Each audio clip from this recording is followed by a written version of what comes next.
Okay, so screening test. Get on the four corners of the carpal tunnel. Scaphoid tubercle of the trapezium there, pisiform hook of Hanno.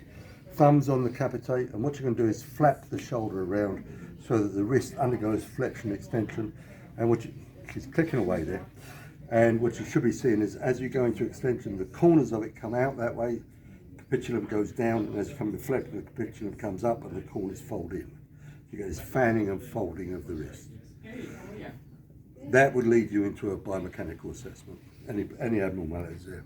So, stabilise the lunate. Again, same thing, if I'm doing the medial wrist, the radial side of the wrist, I'll stand on the ulnar side, and then vice versa for the lateral side. So, got the scapula there, glide the scapula up and down on the radius, lunate up and down on the radius, and then the meniscus up and down on the ulnar. So stabilising the ulnar bone and just move, it's clunking away, and moving the meniscus on it there, then stabilising the scapula and moving the trapezii as a couple, and then stabilising the lunate, moving the capitate palmally and dorsally, and then stabilise the ulnar and meniscus, move the triquetrum on the ulnar meniscus, and then stabilise the triquetrum and move the hamate on the triquetrum.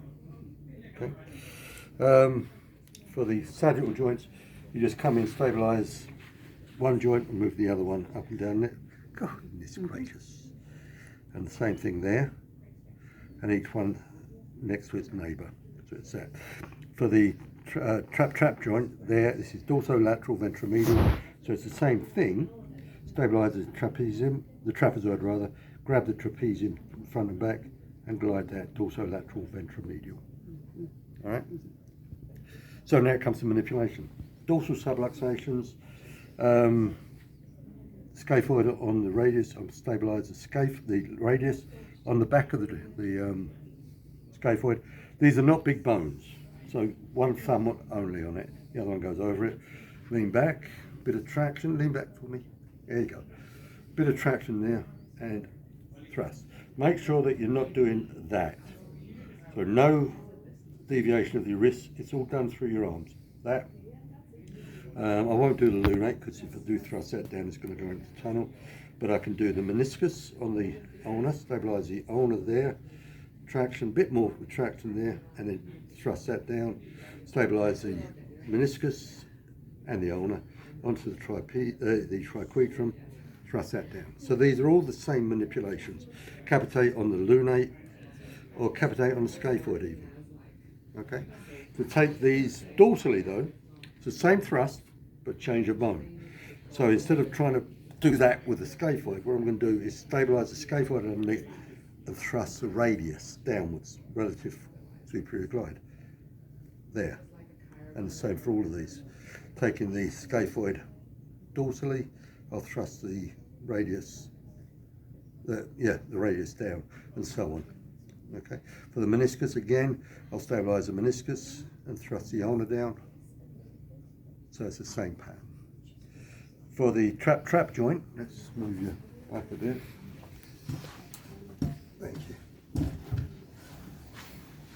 And this is going to get stuck either in reposition or opposition.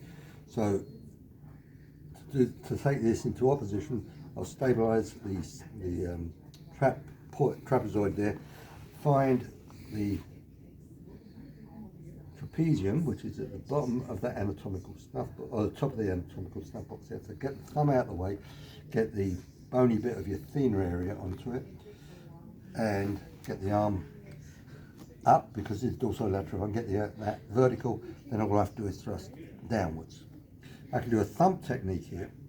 If I squeeze my thumb against the trapezius by doing that, there, and then flex the tip of my thumb onto the trapezium, I can come in and do that. Take it into reposition now. I'm still going to get the trap with my index finger on the back side, pull it against the other carpals, find the trapezium ridge, trapezium ridge there, come onto it with my thenar bone, which have a bit of bony bit that you can find, and then thrust that. And that's it.